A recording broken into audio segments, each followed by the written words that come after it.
Dear students, beginner শ্ৰেণীকোঠাৰ দ্বিতীয় অংশলৈ মই শ্ৰী জগদীশ নাথে তোমালোক সকলোকে স্বাগতম জনালো। আমি ইতিমধ্যে বিদ্যুৎ চেপ্টাৰটোৰ বিদ্যুৎ প্ৰবাহ মানে কি সেই সম্পৰ্কে ডিসকাস কৰিছো। আজিৰ এই ভিডিঅ'টিত ডিসকাস কৰিবলগা মূল বিষয়টো হৈছে আমাৰ বাবে বিভৱ, যাক ইংৰাজীত পটেনশিয়াল বুলি কোৱা হয়। বিভৱ মানে কি? বিভৱ মানে কি বুজাৰ আগতে আমি বুজিবলগা অন্য এটা বিষয় হৈছে আমাৰ বাবে বৈদ্যুতিক ক্ষেত্ৰ। বৈদ্যুতিক ক্ষেত্ৰ মানে কি? কোনো এটা আধানৰ ক্ষেত্ৰত কোনো এটা আধানৰ বাবে মই যদি কওঁ কিউ নামৰ কোনোবা এটা আধানৰ ক্ষেত্ৰত তাক যদি মই প্লাস কিউ বুলি কওঁ, কিউ নামৰ কোনোবা এটা আধানৰ ক্ষেত্ৰত এই আধানটোৱে তাৰ চাৰিওফালে নিৰ্দিষ্ট এটা অঞ্চললৈ অন্য কোনো আধানৰ ওপৰত প্ৰভাৱ বিস্তাৰ কৰিব পাৰে। যেনেকৈ মই যদি কওঁ যে ইয়াৰ ওচৰলৈ যদি মই এটা প্লাস 1 আধানটা আনিবলৈ ট্ৰাই কৰো, তেতিয়ালে কি হ'ব? একেধৰ্মী আধানৰ মাজত যেহেতু বিকৰ্ষণ হয়, গতিকে সেই +1 আধানটোক তাৰ গাৰ পৰা ঠেলিবলৈ আৰম্ভ কৰিব। এতিয়া এনেধৰণে ঘটনাটো যদি মই কওঁ, তেতিয়াহ'লে কি কৈছো যে ইয়াৰ ওচৰত এইখিনিতে +1 আধান এটা আধান যদি মই আনো, তেতিয়াহ'লে তাক ঠেলিব। এনেদৰে ঠেলি নিৰ্দিষ্ট এটা দূৰত্বৰ পিছত কিন্তু সি ঠেলিব নোৱাৰা হ'ব। যেনেদৰে তোমালোকে চোৱা যে চুম্বক এডালৰ ক্ষেত্ৰত পিন বা গজাল এটা যদি চুম্বকডালৰ কাষলৈ অনা হয়, তেতিয়াহ'লে সেই পিন বা গজালটোক সি নিজৰ গাৰ ফালে আকৰ্ষণ কৰে। কিন্তু আমি যদি এই দূৰত্বৰ পৰিমাণটো বহু দূৰ বঢ়াই দিওঁ, যেনে ইমান সৰু চুম্বক এটা লৈ 1 কিলোমিটাৰ দূৰত যদি আমি এটা পিন ৰাখো, তেতিয়াহ'লে তোমালোকে কি ভাবা? সেই চুম্বকডালে পিনটোক টানিব পাৰিবনে? নিশ্চয়কৈ নোৱাৰে। কাৰণ কিয় নোৱাৰে? তাৰ ইমান দূৰৰ পৰা টানিব পৰা সেই কেপাচিটিটো নাই। অৰ্থাৎ আমি যদি সহজ ভাষাত কওঁ, সেই চুম্বকডালে কিমান দূৰলৈ সি টানিব পাৰিব সেইটো তাৰ ক্ষেত্ৰ, সেইখিনি তাৰ অঞ্চল বুলি যদি আমি ক'ব বিচাৰো, তেতিয়াহ'লে আমাৰ এই বৈদ্যুতিক ক্ষেত্ৰ আচলতে কেনেকুৱা যে কোনোবা এটা আধানৰ ক্ষেত্ৰত তাৰ চাৰিওফালে আধানটোৰ পৰা চাৰিওফালে যিমান দূৰলৈকে সি অন্য কোনো আধানৰ ওপৰত হয় টনা নাইবা ঠেলা এই কাম দুটাৰ ভিতৰত যিকোনো এটা কাম কৰিব পাৰে, অৰ্থাৎ বেলেগ কোনো আধানৰ ওপৰত প্ৰভাৱ বিস্তাৰ কৰিব পাৰে, তেনেহ'লে সেই নিৰ্দিষ্ট অঞ্চলটোকে তাৰ কি বুলি কোৱা হ'ব? বিদ্যুৎ ক্ষেত্ৰ। অৰ্থাৎ এই প্লাস কিউ আধানটোৰ ক্ষেত্ৰত মই ধৰি লৈছো এই ৰেড কালাৰ্ড পৰ্চন যিখিনি মই দিছো তোমালোকৰ বাবে, এই ৰেড কালাৰ্ড পৰ্চনখিনি ভিতৰ ভাগতে আবদ্ধ হৈ আছে এই প্লাস কিউ আধানটোৰ বাবে বৈদ্যুতিক ক্ষেত্ৰ। এতিয়া এই প্লাস কিউ আধানটোৰ ক্ষেত্ৰত অন্য কোনো স্থানৰ পৰা অসীমৰ কোনো স্থানৰ পৰা মই যদি এটা প্লাস স্মল কিউ এটা দিওঁ, এই প্লাস স্মল কিউ এটা আধান এটা কেৰি কৰি আনি ইয়াত যদি মই ৰাখি দিওঁ, এ নামৰ কোনোবা এটা বিন্দুত যদি মই আনি পেলাই ৰাখি দিওঁ, তেতিয়ালে কি হ'ব? এই প্লাস কিউ আধানটোৱে বাহিৰলৈ পুশ কৰিব, বাহিৰলৈ কি কৰিব? ঠেলি দিব, কাৰণ ইহঁত দুটা একেধৰ্মী আধান। এতিয়া আমি বল প্ৰয়োগ কৰি ইয়াত যে আমি তাক ৰাখিলো, যেনেদৰে আমি ক'ব পাৰো যে ডেস্ক এখনৰ ওপৰত আমি যদি এটা ডাষ্টাৰ থৈ দিওঁ, তেতিয়ালে সেই ডাষ্টাৰটো কি হয়? তাৰ এটা স্থিতি শক্তি থাকে, তাত এটা স্থিতি শক্তি নিহিত হৈ থাকে।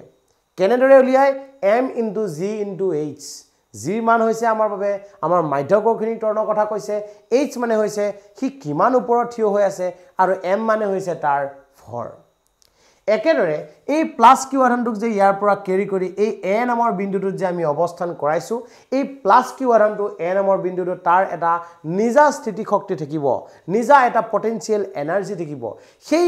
এনাৰ্জিটোৱে আচলতে আমাৰ বাবে কি? এই এ নামৰ বিন্দুটোত বৈদ্যুতিক বিভৱ। অৰ্থাৎ সহজ ভাষা যদি মই ক'ব বিচাৰো, বৈদ্যুতিক বিভৱক আমি ভিৰ দ্বাৰা ডিনোট কৰো। বৈদ্যুতিক বিভৱ ভি ইকুৱেল টু আমি ক'ব পাৰো ইউ, ইউৱে ডিনোট কৰে আমাৰ বাবে স্থিতি শক্তিৰ কথা, আৰু ডিভাইডেড বাই আমাৰ যেহেতু চাৰ্জটো আমাৰ বাবে কিউ, গতিকে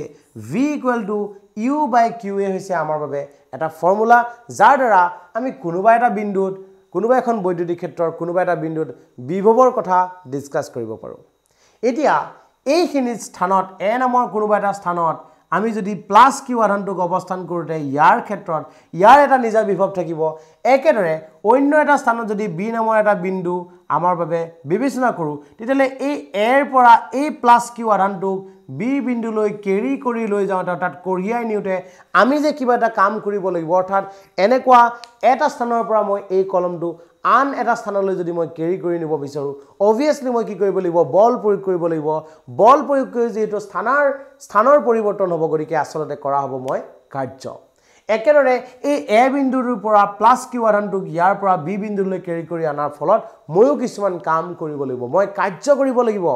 এই কাৰ্যৰ পৰিমাণটো আসলতে কি কৈছো মই এই বিন্দু দুটাৰ ভিতৰত এই বিন্দু দুটাৰ বাবে আমাৰ বাবে বিভৱ ভেদ সিম্পলি ক'বলৈ গ'লে কোনো এখন বৈদ্যুতিক ক্ষেত্ৰৰ এটা নিম্ন বিন্দুৰ পৰা এটা উচ্চ বিন্দুলৈ কোনো এটা আধান কেৰি কৰোতে কৰা কাৰ্যৰ পৰিমাণে হৈছে আমাৰ বাবে বিভৱ ভেদ কাৰ মাজত সেই বিন্দু দুটাৰ মাজৰ বিভৱ ভেদ গতিকে বিভৱ ভেদক যদি আমি ভি দ্বাৰা ডেনোট কৰো তেতিয়াহ'লে তাক বুজাবৰ বাবে আমি ক'ব পাৰো w অৰ্থাৎ কৰিব লগা কাৰ্য ডিভাইডেড বাই কিউ যেহেতু এই দুটা আসলতে একেটাই ফৰ্মুলা স্থিতিশক্তিৰ কথা আৰু বিভৱ ভেদৰ কথা একেটাই ফৰ্মুলা আমাৰ বাবে বেলেগ বেলেগ ফৰ্মুলা নহয় গতিকে বিভৱ ভেদ আসলতে ইলেক্ট্ৰিচিটিত পঢ়িব লগা মূল বিষয়বস্তুটো হৈছে আমাৰ বাবে বিভৱ ভেদ আৰু এই বিভৱ ভেদৰ ফলতে চলি আছে আমাৰ গোটেই ইলেক্ট্ৰিচিটি কাম কাজবোৰ বিভৱ ভেদ যদি নাথাকে তেতিয়াহ'লে ইলেক্ট্ৰনৰ ফ্লো নহব আৰু ইলেক্ট্ৰনৰ ফ্লো নহলে কি নহব ইলেক্ট্ৰিচিটি জন্ম নহব গতিকে একদম কথাটো আমাৰ বাবে খুব বেছি জৰুৰী বিষয়বস্তুটো হৈছে আমাৰ বাবে বিভৱ ভেদ তোমালোকক এটা সৰু কথাৰ দ্বাৰা মই যদি বুজাব ট্ৰাই কৰো এইটো এটা ড্ৰাম এইটো এটা ড্ৰাম দুইটা ড্ৰামত ক্ষেত্ৰত মই যদি কওঁ ইয়াত পানীৰে পৰিপূৰ্ণ হৈ আছে এইটো ড্ৰাম এ এইটো ড্ৰাম বি এই এ আৰু বি নামৰ ড্ৰাম দুটাক মই এডাল পাইপৰ দ্বাৰা সংযোগ কৰিলো এটা পাইপৰ দ্বাৰা সংযোগ কৰাৰ পিছত মই যদি ইহঁতৰ চাবিটো অন কৰি দিও তেতিয়ালে ইয়াৰ পৰা পানী ইয়ালৈ গতি কৰিব কেতিয়ালৈকে গতি কৰিব বাৰু এনেকুৱা কেতিয়ালৈকে গতি কৰিব কথাটো আমি যদি ভালদৰে বিবেচনা কৰো আমি যদি বুজিবলৈ ট্ৰাই কৰো তেতিয়ালে আমি এটা কথা ক্লিয়াৰ পাম যে ইয়াৰ পৰা পানী ক্ৰমান্বয়ে ইয়াত বাঢ়ি বাঢ়ি এফালে বাঢ়িব সিফালে কমিব কিন্তু কেতিয়ালৈকে বৈ থাকিব আসলতে যেতিয়ালৈকে পানীৰ হাইটটো সমান নহয় আমি জানো পানীয়ে সদায় সমান উষ্ণতাত অৱস্থান কৰে উচ্চতাত পানীয়ে সদায় সমান উচ্চতাত অৱস্থান কৰে গতিকে আমি সিম্পলি ক'ব পাৰো যে যেতিয়া সিহঁতৰ উচ্চতাটো সমান হ'বগৈ তেতিয়া পানীৰ ফ্লোটো নিজে নিজে ৰৈ যাব পানী ফ্লো হোৱা বন্ধ কৰিব পানী বৈ যোৱা বন্ধ কৰিব ইয়াটো কাহিনীটো বেলেগ একো নহয় নিম্ন বিভৱৰ এটা বিন্দুৰ পৰা উচ্চ বিভৱৰ এটা বিন্দুলৈ এটা চাৰ্জ কঢ়িয়াই নিউতে কৰা কাৰ্যৰ পৰিমাণে আমাৰ বাবে হৈছে বিভৱ ভেদ গতিকে বেটাৰী এটা ক্ষেত্ৰত দুইটা মূৰৰ বিভৱ ভেদ যেটো বেলেগ বেলেগ হয় গতিকে সিহঁতৰ বিভৱ ভেদ সমান নোহোৱা পৰ্যন্ত বেটাৰীটোৰ কাম চলি থাকে অৰ্থাৎ ইলেক্ট্ৰনৰ গতি চলি থাকে ইলেক্ট্ৰনৰ গতি তেতিয়াই শেষ হ'ব যেতিয়া বিভৱ ভেদ সমান সমান হ'ব গতিকে এইখিনি হৈছিল বিভৱ ভেদৰ মূলতে জানিব লগা কথা এতিয়া এই w যেটো কৈছো ওয়াৰ্ক ডান অৰ্থাৎ কাৰ্য আৰু কিউ মানে হৈছে আমাৰ বাবে এটা চাৰ্জ গতিকে কাৰ্যৰ এসআই এককটো আমি ক'ব পাৰো জুল আৰু চাৰ্জৰ এসআই এককটো আমাৰ বাবে কুলম অৰ্থাৎ